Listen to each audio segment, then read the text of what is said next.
Anyways, here's a closer look.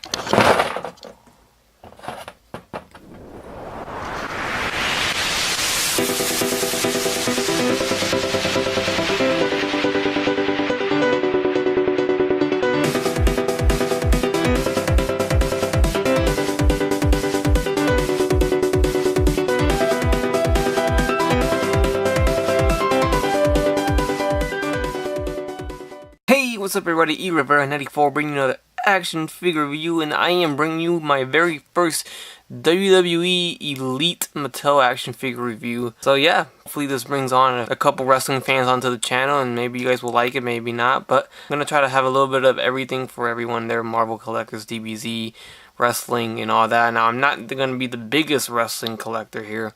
I'm only really going to collect ECW stuff, WCW stuff, back in the day, you know, Legends type stuff, some WWE, but it depends on what wrestler it is. I'm going to pick and choose, very selective on this line. So my brother's the big one on this. He's got a lot more wrestling figures than I do. Maybe he could start up a channel or something. But anyways, here is Rhino, and I got Rhino. This is of course the WWE version of him, but I don't see an ECW Rhino coming anytime soon in the future. So this is the best one we're going to get right now. So we have Rhino. It's a very nice looking figure. I like how he looks already through the packaging. There's the front of the package.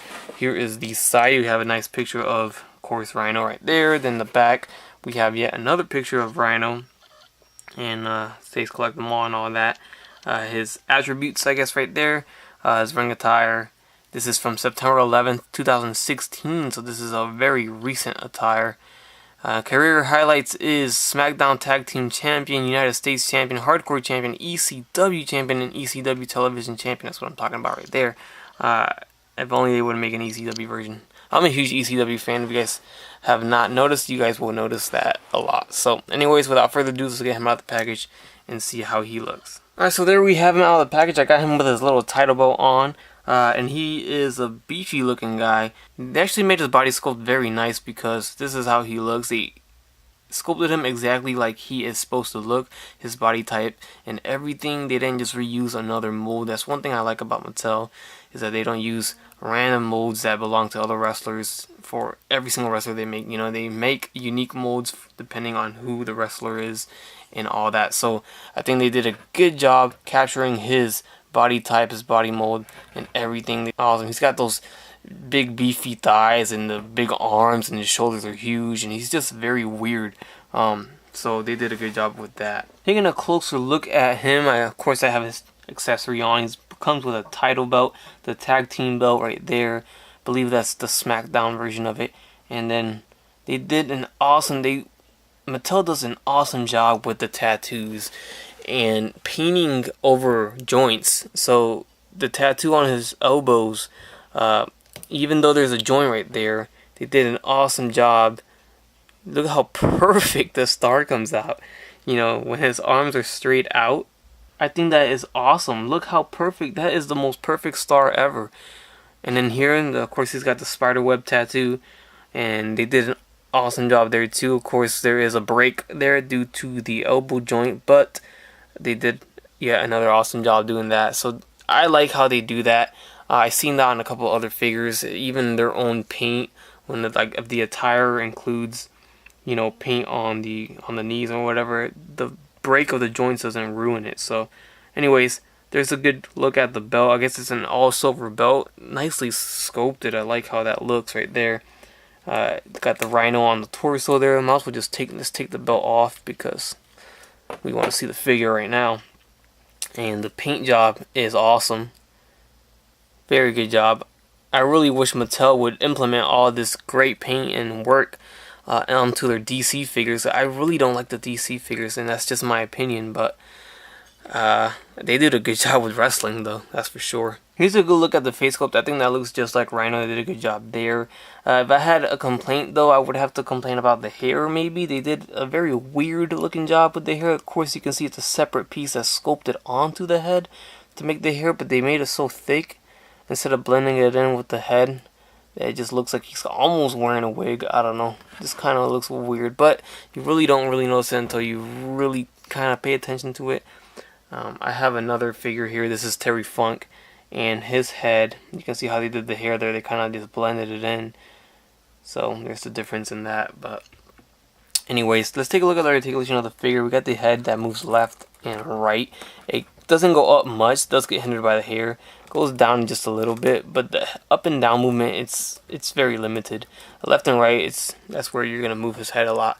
Now the shoulders go forward and back. They go in and out, very limited too. I don't know. This could be my figure. Could be all of them, I don't know, but I really can't move the arms in and out, and that's just on Rhino because Terry Funk moves just fine. So you can see the joints there, but it's very, very. Oh, actually, look at that. Actually, this one just moved down.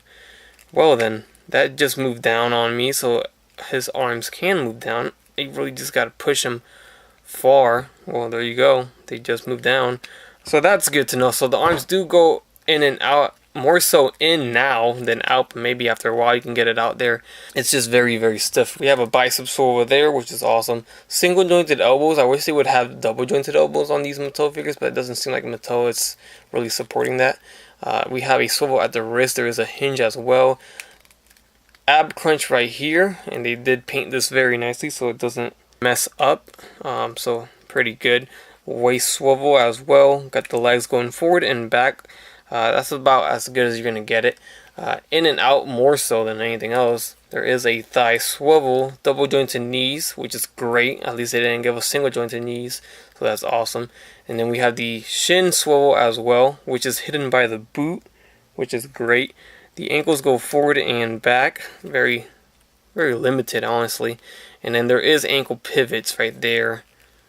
So there you have it for articulation. As I keep messing around with the figure, I finally got his arms to go all the way out. Now something I noticed, I don't know if it has to do with how bulky it is, but if you take a look right there, got some marks on the plastic there. Move it down here and you can see a few more marks right there, kind of like the plastic rubbing against each other. It's not the biggest deal ever, but it's there, it's existent. But I am now able to move his arms down and outward way more than before. So I finally just takes a little bit of strength there. But there you have it. Alright, so here's a piece of accessory that he comes with. I really don't care for these, but they're basically stands, and it's supposed to build a backdrop once you collect the entire series, or the entire wave, I guess I should say.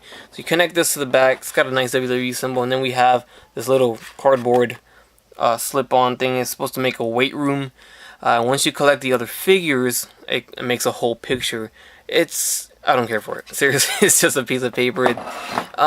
It doesn't really convince me or persuade me to buy the entire wave to make this. I don't want to call it a build-a-figure, a build-a-backdrop, a build-a-whatever, because it really isn't that. I think it's just a little extra thing they put in there just for the heck of it. So it's a little bonus there, but if you don't care for it, it's whatever. And me, it doesn't persuade me to buy the whole entire series like Marvel Legends does with the Build-A-Figures. But that's just me. Alright, and here we have a size comparison between Terry Funk and Rhino. Got two ECW superstars right here. Literally my only other wrestling figure I have. So there's your size comparison. He does stand taller than Rhino, and he's got that beautiful ECW title belt. So very nice. I would probably put it on Rhino and see how Rhino looks with it, since he wasn't the ECW champion at once. And Rhino's just a little bit too thick to wear the belt, so the belt's not going to fit on Rhino around the waist. But I guess you can put it over his shoulder. Alright, there you have it, guys. That concludes my review on the Elite Series 50. This is Rhino by Mattel. I was actually anticipating this figure a lot. Once he wasn't in stock, I picked them up real quick. So I'm very happy with the way it came out. I really am. I'm glad I managed to figure out his shoulder problem, so that's one of the things I really didn't like. But obviously it does move in and out, so that's no longer a problem. One thing I should mention is on my particular figure, his left wrist is super loose. Look at that. That sucks. But what else am I going to do? Oh, this one's just fine, so it's not that big of a deal. But anyways, I think Mattel does awesome wrestling figures. They do great figures for WWE, and they should continue to make them in the future because they really do a great job and a lot better than Jakks ever did. So anyways, with that said, this is a great Rhino figure. Those who are fans of Rhino, ECW especially, this is your chance to pick them up. So go out and get them. So with that said, hope you guys enjoy the review. Please leave a like, comment, subscribe if you guys like, and don't forget to have a great day.